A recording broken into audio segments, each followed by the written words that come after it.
Hello and welcome to Money Control. Well, my name is Shataj Anand, and today we'll be talking about GameStop, its impact on markets, social trends, as well as can this similar incident happen in India? Well, we'll be discussing about key takeaways, learnings from the GameStop, as well as how is US market different from Indian markets, historical reference to GameStop in India, and how social media playing a big role in influencing investment decisions, not just in India, but across the globe. So, to join the discussion, I have with me Mr. R. Kalyanaman, who is the Chief Executive Officer at Espresso. This Hi. is the discount broking arm of Sharekhan. Kalyan has around about 27 years of experience in the financial service industry. Welcome to the show, Mr. Kalyan. Hi. Hi. Right. And the other guest that we have is Vinay Bharadwaj, who's a co-founder and a co-CEO at Stockhall, which is a global investing platform helping investors from India and Middle East to globalize wealth by investing in the US stock market. Welcome to the show, Vinay. Thanks for having me. Cheers. Right. And finally, we have Rajesh Chirvu, who's the CIO of Allidas Wealth. Well, Rajesh is considered as a stalwart in the financial service industry. He has an in-depth understanding of the ecosystem and possesses nearly 2 decades worth of experience to help investors build wealth. Welcome to the show, Rajesh. Thank you. Thank you. Hi, all. Right. Well, the first question I want to put it across to you, Mr. Kalyan, is you watched the market very closely. Can you help our viewers to understand what really happened with the GameStop? Thanks, Kshitij. I'm Kalyan. Uh, First and foremost, I'll try making it very simple because I believe that the audience will have an eclectic mix of both the new to market investors and traders. Typically, I'll quote some basic examples to kind of try and explaining what happened in the GameStop issue.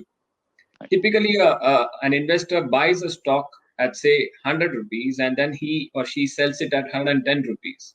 So they profit out of the 10 rupees that the stock has gone up by. So that is typical how a normal transaction happens.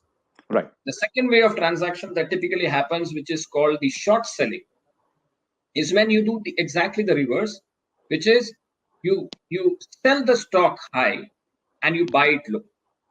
Now this is a practice that typically is with slightly evolved traders. And we do see this practice in India and in US and all the markets across the globe. Now in GameStop, what happened was that there was this hedge fund management called Melvin Capital, right? Now they were probably looking at the stock and it was quoting at about $2.5 in April 2020. And then they started building short positions, which means they started selling the stock with the hope that they would buy it at a lower level. Now that's aspect one. And aspect two was that we had this community of traders in Wall Street called Wall Street Bets. No, they've been termed as Wall Street Bets. And through the chat room on Reddit, they typically look at all these fund managers, Wall Street veterans who actually come out with a listing of what all they have done. No, it's basically complying with the SEC rules. So what did these Wall Street Bets or the trader community do was, and that's what they typically do. They look at all those stocks or positions which have gone short, Right. and they and their traders, they actually start buying those stocks, right? Now, when they start buying those stocks, and then how do they influence? They influence the other traders in the community through multiple chats, through memes, through push-ups, and through notifications and stuff like that. They actually cajole and to a great extent influence those guys who are a part of the trader community to go and buy those stocks. Now, that's exactly what happened in GameStop. So when these traders started buying stock, GameStop stock in huge numbers, what did it lead to? It exactly went reverse to what the hedge fund wanted to do. So the hedge fund, if you remember, they short sold, so they wanted to sell, they sold to buy it at a lower level. And when these huge number of traders got into the market and started buying GameStop stock, and mind you, Wall Street Bets has close to 3 million traders. So it's a huge number of traders who are participating. So when they started buying, the stock instead of going down, it started going up. And when it started going up and it went from $2 to maybe in April 20, it was quoting at about $2. It went all the way to about $480, $490 in Jan 2021. No, Jan 20th or something. I forgot the day. So it went exactly the reverse to what the fund managers, the hedge fund wanted. And it's a classic case of the hedge funds going belly up, because Melvin Capital, I believe the net worth was about 2.1 billion, and the losses that they incurred because of this unprecedented and unexpected movement of the stock was about $5 billion. So it's a classic case of the small traders, but in huge numbers, going against the hedge fund and then pushing the hedge fund out. Now that is story one. And then story two. So this is a simple episode that happened. Right. So momentarily the traders also made money. But once they saw, once the regulators, once the brokers, and a lot of these customers also happen to be investors of, account holders or customers of Robinhood and Interactive, right, and stuff like that. So when Robinhoods and Interactives of the world started seeing this unprecedented movement of the stock, they also started curbing the holding of long positions of GameStop after a point in time. And when you stop allowing your customers to buy more of that stock, what does it happen? The stock started going down. When the stock started plummeting, so on the one side, the hedge funds were already out because they had short sold, they squared off the positions. On the other side, you had some of the investors making huge amount of money because they rode the stock. And then there were typical traders who entered the stock at $480 or $500 as the case. I mean, then the stock started plummeting because of the restrictions put in by Robinhood and Interactive and all the brokers. So because of this, you on the one hand had hedge fund managers going belly up. On the other hand, you had huge amount of investors losing a lot of money. This is very simply how the entire GameStop saga happened. I hope I put it in a simple term. Yeah. Beautifully explained, Kalyan. And Vinay, I would like to, throw the next one to you. Well, the only thing discussed few months back was FAN, MAG stocks, or maybe Tesla in that. And in fact, we've also discussed earlier, how these stocks are getting this, momentum or getting the attention of Indian investors. No, but steep rise seen in the GameStop surprised many, including investors here in India as well. So, what happened with the GameStop shares, and has the frenzy ended when we talk about Indian investors, investing abroad? Yeah, thanks. So, to answer your question, right, you hit the nail on the head, right? So, when we started Stockle, about 18 months back, the initial excitement was for Indians to invest in US equities. So, that was the initial excitement, and that's when the FANG stock typically, people started, buying FANG stock, especially the likes of Tesla, Facebook, kind of stocks, and they were holding it for a long time. And what happened was, post that, when the IPO time came into the picture, the IPOs of Airbnb, DoorDash, Snowflakes and everything, then the demand for IPO started going up. And what really surprised us was, during this entire GameStop saga, we never expected Indians to participate in it, for a simple reason, because Indians can't, short, or, they can't trade in derivatives, right, to a large extent. Yes. So what happened was, we were like really surprised, about 15 to 19% of our entire user base, they were trading in GameStop. And it was like more of a cash and carry kind of a situation, right, from an Indian perspective. So what we came into understanding is, people are looking at more than, the FANG stocks or a long-term investment. And they are looking at, as a day trading kind of an angle towards the entire US equities as well, because they see they can make a buck out of that. So the trend has been pretty interesting, and I think it has settled down. Like Kalyan rightly explained, when it started, it was the total market cap of GameStop was like around 2 to 3 billion, and then it rose up to like 35 billion, and currently it's trading below 3 billion market cap. So it's been interesting time. We were like pleasantly surprised, and it's pretty interesting. Right. And Rajesh sir, I want to push the next one to you. Is that you basically looked at managing wealth for 2 decades now, and the recent spike in retail investors joining the frenzy in domestic as well as global markets, did that surprise you? As to how the trend is evolving, what are your views on that?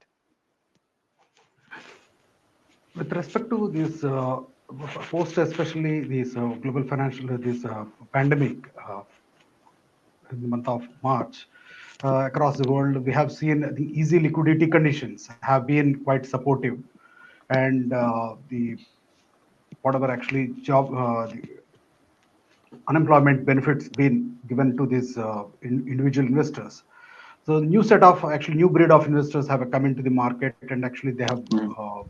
become actually the rule of the game now. Right. So I think we have seen, I think in the first 3 4 months, we have seen Robinhood Army. Now I think this GameStop kind of event.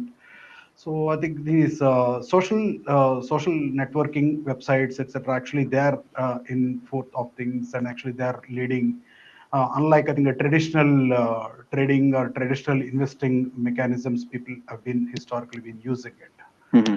So that is the backdrop. Now I think this, but Robinhood during Robinhood Hood Army time as well, now in GameStop time also. The one thing is very clear. So what these kind of aberrations Right. could keep crop up, but they Mhm. might not last forever. So fundamentals will always actually prevail in the longer term.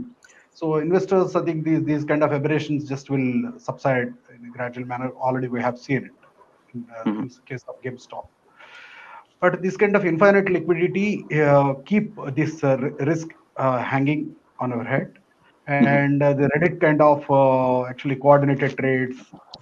My sense is I think just we might see again and again the way we Right. have seen it Right. twice. We have seen it in the last 6 9 months. And the other important thing is I think brokers. I think the brokers, the being a market makers, so the risk controls and risk management at their end is quite important. I think we have already seen with respect to Robinhood is actually just about to belly up in terms of actually paying their required margins, etc. So this kind of actually flood of liquidity and new breed of investors who doesn't understand and who doesn't have so much of longevity in marketplace as such. Just they Mhm. wanted to make buck and just move on. For Right. in that kind of environment, I think the brokers have to actually keep tab on their risk management and risk controls in these kind of times. Right. But investors, one key message is to investors, to all investors, is I think the fundamentals will always prevail in the longer term. So these kind Mhm. of aberrations, I think, come back, like I think penny stocks, etc. And in India also, we have seen it earlier, not as much as now. Earlier, I think historically, I think we have seen it, but those actually stocks could not, that steam could not last forever. Right. In fact, Rajesh, you were talking about Robinhood investors and a different breed of Robinhood investors that joined the party on D Street was from India as well. A lot of investors, opened fresh demat accounts. And Kalyan, you spent around 2 decades in capital market. And have you ever seen such a response from retail investors as to what we saw in the year 2020, especially amid the pandemic that's going on? In fact, retail investors were not hesitant in registering for demat accounts or new demat accounts, and this fearless attitude makes them vulnerable as well. What are your views? Uh, See, I saw part of this frenzy in 2008, not fully though, Right. and I see a method in this madness. First Sure. and foremost, I have been a part of a lot of these discussions where maybe 5 years ago, 7 years ago, the common crib used to be that Indian investors are not participating enough in the market. And Absolutely. today Yes. it's exactly the reverse. We are questioning why they are participating. The Yeah. reason why I'm saying so is because despite the frenzy that we have seen in the last 12 months, uh, if you look at the penetration of demat accounts to the overall population of this country, it still continues Mhm. to be 4 to 5% of the overall population. It's as simple as that. That's point number Sure. one. Point Yeah. number two, if you look at evolved markets in terms of the penetration of demat accounts to the total population, then if you look at US, if you look at Europe, I mean, our group company, say in Germany, sponsors, Mhm. both held by BNP. There, we understand that Germany, the penetration is close to 80%. Now, when you look at those numbers, and then look at India, we have still not kind of scratched the surface. Having said that, I don't think it's a vulnerable thing. I don't think it's a fearless thing that they are exhibiting. I think it's a very sensible thing that they're doing, because if I have been addressing investor forums for so many years, and I can clearly see the new to market investor now vis-a-vis the new to market investor, say 20 years back. There's a sea change in terms of how they are behaving and then the kind of questions they're asking and stuff like that. Sure. So I think they are slowly yet surely getting into the concept of diversifying their investment. So if I look at my parents and your parents and their grandparents, typically it used to Right. be fixed deposits and gold and at best recurring deposits and Right. nothing to do with stocks. But with the proliferation of information available with the best internet options and smartphones, people are stepping up. So I think it's a step in the right direction. I think there is a lot more to be done in terms of getting a lot more people to come into the market, because a stock market cannot be a privilege of 4% of the population. It doesn't work, because if you have a large percentage of population participating in the India growth story, and I connect to what Rajesh just spoke about, the fundamentals. So if you know the Right. fundamental story of the country is going to be a lot better than what it is right now, then it's quite sensible on the part of the investor to actually come in huge numbers. And I hope and pray, and I'm not saying it because I'm part of the capital market intermediary community. I'm saying it because I have seen the benefit of investing and stuff like that. I hope and pray that this just is a tip of the iceberg, and we hopefully see maybe 10-20% of our population, at least in the next 5 years, participating in the capital markets in whatever way that they can, through an IPO or secondary market or through the mutual funds, as the case may be. So I think it's a very sensible thing that these guys are doing, Right. and I welcome that move. Yeah. Right, I'm sure that's good news for equity markets Yeah. as a whole, in terms of the whole capital markets scenario, because Yeah. initially we saw fear in retail investors' mind when 2008 financial crisis happened. Then it took some Yeah. years for them to really come back to equity True. markets, be it with mutual True. funds or be it direct equity. But now I think things are changed, things are more evolved, and that's Yeah. what that's actually the key ingredient of making a good equity market, especially here True. in India. True. Now, Vinay, I want to throw the next one to you is that, in that brief period of time, do you also saw any increase in volumes in GameStop? You already pointed out that you saw around about 15 to 20% kind of a jump in volumes around about that period for GameStop. And so at this point in time, which are the other stocks which are really, garnering that kind of momentum around about this time? So around that time period, I think AMC had a little bit of the spike, right? So AMC is one of the stock which was again spoken a lot in the Wall Street bet community. So AMC had a pretty decent spike. Then Etsy had a decent spike as well, and I think Elon Musk is the most the largest influencer in the market today, right? Oh, So absolutely, if yes. you put a post on Etsy saying that I bought something to knit on Etsy and it's pretty awesome. So Etsy went out of the roof, right? And in terms of people wanting to buy Etsy, so that is another company which again the same time horizon of GameStop. These are the two companies which had a lot of traction. Apart from that, companies like Neo, which is a Chinese electric vehicle manufacturer, like competing with Tesla in China, which is like listed in the US, that had a pretty good upward trend as well. With again, they are piggybacking on the entire Tesla movement, so to say. Sure. And that is another stock which has been traded pretty actively.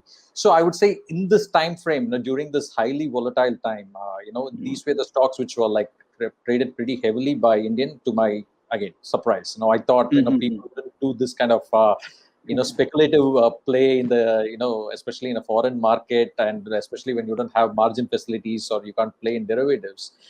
People were still going out and playing to a large extent. So that was a pretty interesting period, just to see how people react and how people trade. So again, our entire thesis is been proved true to a large extent, that if you make the investing as simple as possible, be it whatever market it is, be it the Indian market, be the US market, be the Chinese market, right? If there is an opportunity to make people will get in there and they will try their hands in it. And obviously you shouldn't play during the speculative game, so to say, during the market when it's pretty volatile. So you got to plan for your long-term investment and go through the fundamentals. But having said that, there are a whole set of traders and retail investors who like to do this kind of game. So again, it's pretty interesting time, especially in the next year or so, as to how things evolve.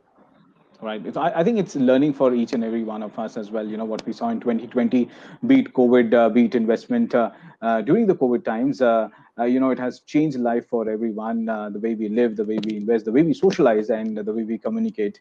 And that's all happening. And this is all new to us. And we're all, adjusting to the new normal. But I think it's a new normal, which is a good one for sure. And Rajesh, I want to draw your attention towards this social behavior. We're talking about the new normal that is happening with respect to COVID. So the social behavior which has actually influenced people consume things or they shop, but the way they invest as well. And GameStop is just one fine example. But are social networks or community as strong, here in India as they are in the US? What are your views on that? Yeah. So thankfully in India we don't have so much of this kind of Reddit kind of actual culture so much, unlike US and US markets or other Western markets. Still, I think Twitter is playing its role to some extent, but thankfully we don't have as much as that. But another important thing is, even if we have that kind of social networking kind of actually frameworks here, kind of actually opportunities are here. But I don't think in Indian context, I think in Indian visitors can't actually, at least my sense is, we might not have a situation like a GameStop kind of thing. So thankfully, I think our the overall, I think a market structure, thanks to regulators and thanks to exchanges, the we it is not easy. It is not easy to have that kind of a coordinated trades and coordinated actions. Yes, it is possible. It happened in during dot-com bubble. I think 99 to between 99 and 2001, we have seen it. So KP10 stocks actually just the way how prices have been rigged and prices have Right. actually been knocked up. But thankfully, I think in this current environment, I think the post that particular event, the regulators as well exchanges have taken so many corrective steps. So Hmm. that's where I see. I think the risk of that kind of actually repeat in India is looks to be, despite having access to social media network, Right. is very low. That's what it is. Well, that's good news. And Kalyan, I wanted to put this one to you is that Sher Khan's entry into discount broking specifically cater to investors who are well read and know what they're doing, but requires a platform to execute the trade. Similar to what we saw with US, as in with the Robinhood Yeah. investors. So, what is the difference you see when we compare the new age investors here in India, compared to the ones in the US? I see a lot of cultural difference, Chitich. If I see Hmm. the behavior, and I've also had the opportunity to interact with some of the investors in the US, and I have been interacting with our investors in India for 20 years. I can tell you, uh, if I just try to cut all the riffraff that keeps getting spoken to or appearing in a lot of electronic print media and stuff like that, Indians still, most of them, I'm not saying all of them, most of them uh, start fundamentally being risk averse. So even if you look at these social habits, if I don't talk about the absolute number, if I just talk about numbers specifically related to a particular individual, if you look at the credit card spend of an average Indian vis-a-vis a credit card spend of an average American, if you'll find a lot of average American actually living on credit card, right? And they pay interest on interest and interest on interest. So that comes very naturally to them. Vis-a-vis, if you look at an Indian investor, given the fact that most of them are typically those, if I may use the word, middle class values. So Hmm. you kind of think before you invest, you kind of think before you spend, and that's very deeply ingrained in India, very deeply. Absolutely. Despite the Absolutely. fact that we have global exposures, despite the fact that a lot of our kids will hopefully go down, do whatever little that they can do in their education and scholastic career, and maybe their careers there. But even if I look at the Indians staying in America, they still behave like Indians. Despite having been in the US for 20 years, 25 years, the basic thought is still you save, you conserve, you be less risk averse. So you'll find a lot of Indians buying a lot of properties there more than maybe Americans there. I'm sure Vinay can put a lot more data on that. But the basic point I'm trying to make is that I see a lot of conservatism in terms of their behavior, India vis-a-vis US, and that is a good trait because it's very simple. You only stretch to the point that you can. You don't stretch beyond that. You don't take extra leverage. You don't punt the market thing. While I do see a lot of investors wanting to be rich overnight, but if I look at their behavior, they don't go berserk as far as the risk appetite is concerned. What they state vis-a-vis how they behave, there is a sea change. So This. they may say that I want to be rich overnight, but when I look at their stocks, when I look at their stop losses, when I look at the amount of money that they're putting in the market, it Right. doesn't say that they want to be rich. So it's a very fashionable thing to say that they want to be rich. So given Right. that, I see Indians, given our values, our ecosystem, our Yes. schooling, our families and values and stuff like that, we are in safe place and we'll continue to remain safe. I don't see too much of influence happening. That's what I strongly believe in. Yeah, Right. I think all credit goes to the value system that we all have been, brought absolutely, up with, and this goes not absolutely. just with respect to the way we live. In fact, it goes to everything what we do and how we invest and how we conserve wealth. I think all kudos to the value system that we all been brought up, and we are fortunate that we've been brought up with such a system. Now, Vinay, I know we've been discussing about it, but can Wall Street bets type of forum influence retail investors' behavior in India? Although we also have similar forums here in India, but are they that strong? No, I don't foresee that kind of a situation happening, especially from an Indian investor perspective, not trying to manipulate the market the way in which the US market was, manipulated in the last, month or so from a GameStop perspective. I don't foresee that.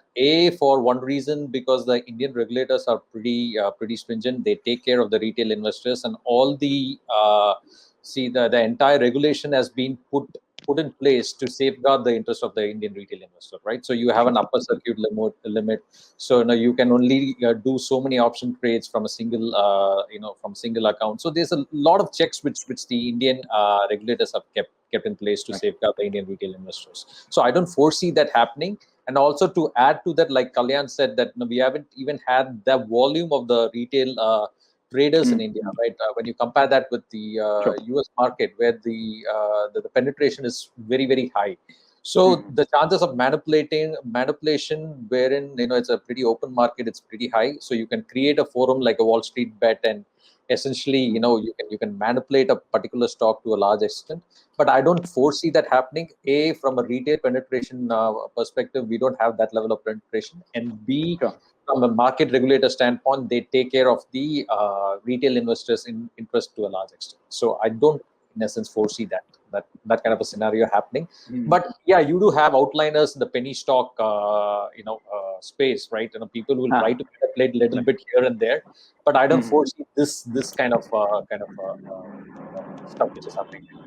Well, that's definitely good news. And Rajesh, although similar thing can go, as Vinay also pointed out that a similar thing might not be that easy to probably we have in India, but we have seen a certain extent that amateurs and newbies are scouting chat rooms like Telegram, Twitter, Instagram, social media for tips to make quick money. Similar trend which we advise to stay away from, such as the SMS that they get from on mobile phones as hot tips. Do you think that this could actually snowball into something bigger in the near future, although it is at nascent stage here in India?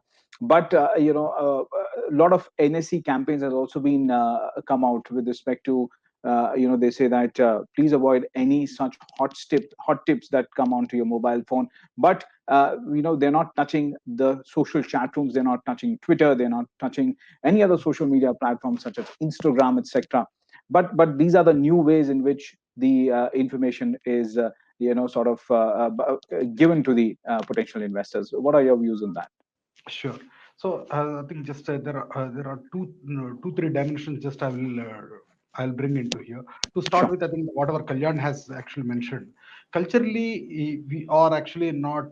We are very grounded people. In unlike I think the way we are seeing, I think there a lot of free money is unemployment benefits being freely distributed there. Yeah, rampant distribution repeatedly it is happening, and that is where it is happening. It might be happening there. But whereas in Indian context, it is largely driven by, I think, this is the family and family supports. I think so. The family value system, etc. People are well ingrained into them. So that limits, and I would not say I think that will not happen. Even if that happens, that might be in a very limited way. I think within the limited resources, so whatever limited way within the resources, whatever they have, it might happen. And from the second aspect, actually, what Vinay has mentioned, I think the in terms of regulations, etc., regulators were completely on toes, and they have taken every opportunity, every event. I think they have been actually tightening and just it is so the risk of actually snowballing into a bigger event or bigger situation is looks to be quite limited. Just I think if you look at the like in liquid counters, it is less likely to, I think, their ability to jack up prices or actually just do coordinated trades is very difficult. It is impossible in liquid counters.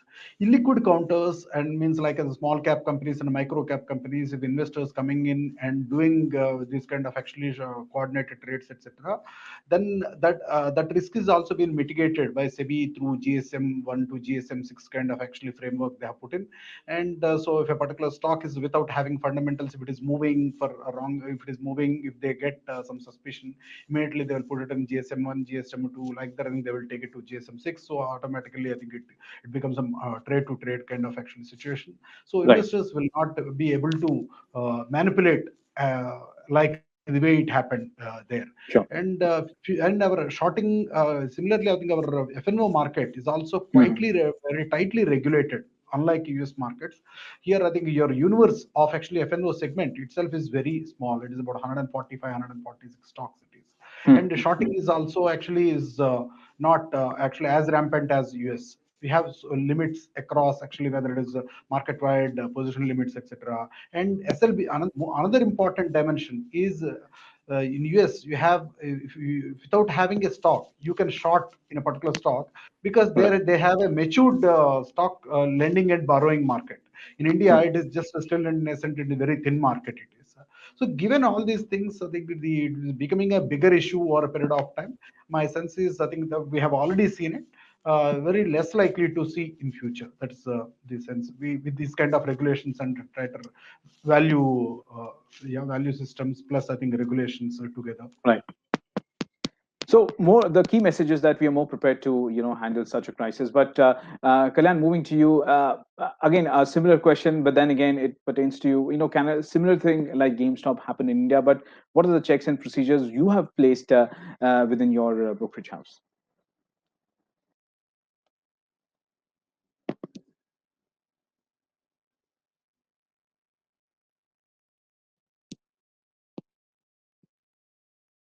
Right. Kalyan, can you hear me?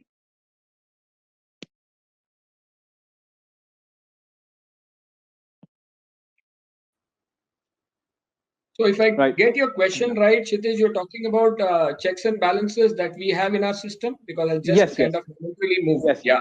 Yes. Uh, Yes. Yes. Yeah. Apologies because of the connectivity. So there are a lot of checks and balances thanks to our regulators and exchanges. So with every bad experience, they have been more than proactive. So if you look at the margins, there is a value at risk margin, there is an extreme loss margin, there is a Mm. span margin, there is an upfront margin, there is a peak margin.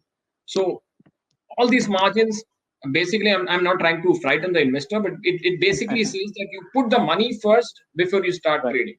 That's Right. point one.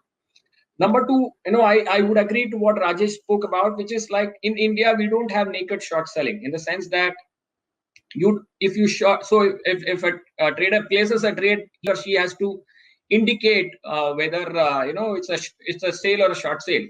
uh, Now if it's a short sale, then the customer has to hand over the securities during settlement. It's as simple as that. Plus you have so many filters. You have circuit filters at the stock level, you have circuit filters at the indices level. So if and when you see a lot gyrating market happening, um, those circuit filters come into play, and SEBI very proactively keeps adding those filters. The exchanges keep working with them and adding those filters very regularly. So with all those checks and balances mechanism, I fundamentally don't believe a GameStop kind of thing can ever happen in India, even in the next 50 years, 100 years. I mean, I dare say that, I dare Right. predict that. I say it with a lot of humility, simply because with so many checks and balances, it's Right. impossible. And more importantly, if you look at the online monitoring system that we are Right. way ahead of US in terms of even a small violation. As a broker, member broker, I'm supposed to be reporting it to the exchanges, reporting it to the SEBI. So there are so many checks and so many audits happening. I don't really believe that with all of this we'll ever see a GameStop saga. I Right. don't believe it. Yeah. Well, that's good. That's good news. And very quickly, as we're running out of time, are you also running any quick educational programs to, educate your retail investors to avoid any scenarios such as GameStop? So fundamentally, I believe training is not a destination. Training is more a journey. I don't More. claim that we know everything about the market. I don't claim that I know we do everything right to handhold the customer. But what we do is, as and when we come across cases like these, we Right. do a lot of reiterating. We say that let's go back to the age-old system of investing. Let's go back to the age-old system of trading also. So when we Okay. talk to a trader, we say, please take a bet that will fulfill your risk appetite. Sure. Please ensure that the reward and risk has a proper proportion. So you can't say I want to make 100% overnight and not be willing to lose the money. Right. These are very simple things. Now, even for an investor, we very clearly say that you have a goal in mind. Once you have a goal in mind, when you look at your age, you also have your aspirations. Look at the Sure. amount of money that you want to be able to take out. If you are in for a long haul, ensure that you do all kinds of research. So don't rely on hot tips. So for us, basic fundamentals of stock market has remained the same, and it will hold true for all seasons. But GameStop kind of instances actually reiterate our belief that what stays true or what stood true 25 years, 30 years ago in investing still holds true for us. So we kind of Right. reiterate the message, and that helps driving home the point. And when we show such examples, visuals and movies stay in the minds of the investor a lot more than Absolutely. plain text. Absolutely. So when we do True. that, so that's why we have trade booster programs, we have Moneyflix programs, where if you actually see it, it's Mm-hmm. it's on the lines of making a movie. So Yes.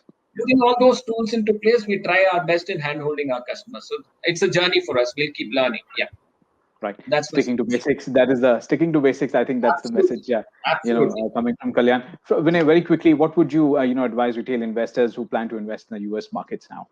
So I think Kalyan touched it pretty well. I think that you got to look at the fundamentals before you start investing, and you got to take the stock investing like as though you're investing in a house or land, right? You got to Yes. hold on to your investment for at least like 7 to 10 years, and at least think long term from that perspective.